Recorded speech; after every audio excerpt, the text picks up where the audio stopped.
Open the product protective case. Main body.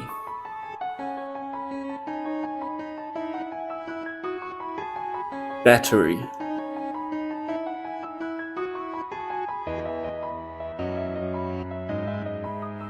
Control point base.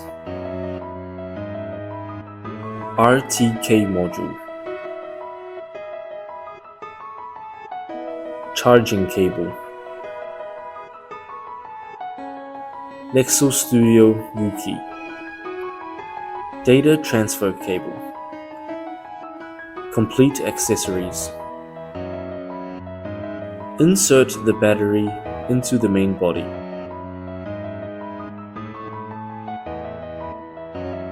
Insert control point base.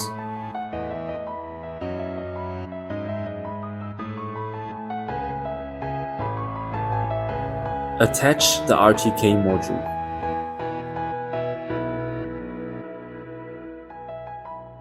Installation completed. Press and hold for 3 seconds to power on. Blue light flashes, turns to a solid green light, indicating the device is ready. Connect the device. Click the red record button to start. Choose the scene and initiate the scan. Note: ensure the device is absolutely stationary in initiating process. After the point cloud data appears, you can pick up the scanner and start scanning. After the completion of data collecting, click the red button to finish and save the data. Press and hold for 3 seconds to power off.